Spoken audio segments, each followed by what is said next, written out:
il progetto Mare Ricco Siciliano che ci sta permettendo di conoscere meglio e scoprire la grande ricchezza del pescato locale, oggi approda perfino a casa di nonna Carmela.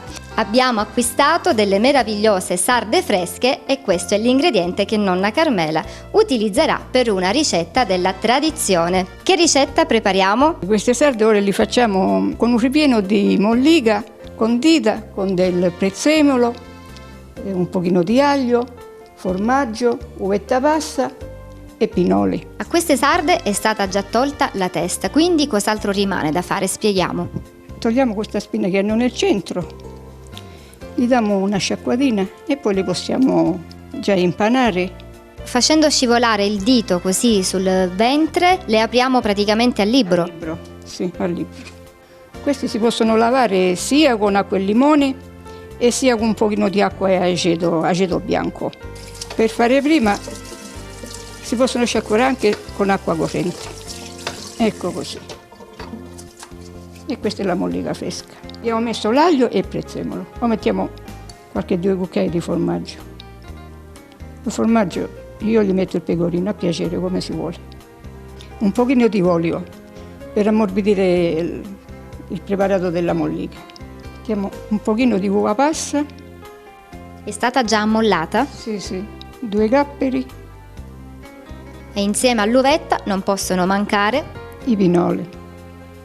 Ora gli mettiamo un goccino di pepe nero. Ora gli grattugiamo una buccia di limone che fa un bel profumo. Battiamo 2 uova. Quindi prepariamo gli ingredienti per la panatura esterna. Sì. Un pochino di sale. Si prende un pochino di questo preparato e si mette qui dentro, così. Poi si prende un altro pesce e si mette qui sopra. Dunque andiamo a farcirli. Sì, a farcirli così.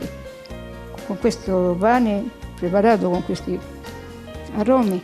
Poi li accoppiamo facendo combaciare le 2 code. Sì, così.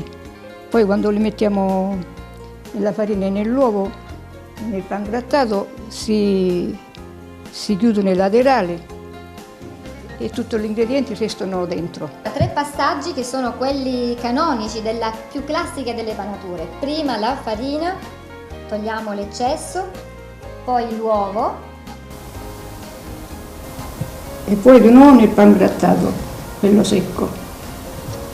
Poi si accompagnano con un buon bicchiere di vino rosso. E quello non mancava. Nonna Carmela, il più del lavoro è stato fatto e devo dire è stato anche molto semplice. Sì, non è che è difficile. Piano piano si prepara tutto. Adesso olio caldo e si va? Sì, a friggere.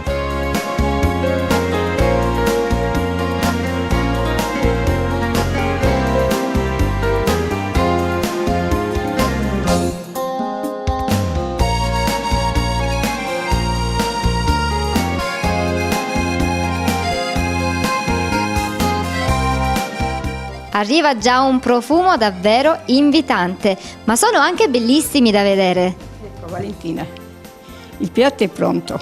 Quanto sono belle, sono dorate al punto giusto davvero. Quindi quanti minuti di cottura? Davvero pochi? Sì, il tempo che l'olio si deve fare bello ben caldo, il tempo che cambia colore la panatura e si possono togliere dal fuoco. Si friggono su entrambi i lati? Sì, si devono girare. E cosa manca allora adesso per rendere questo piatto perfetto?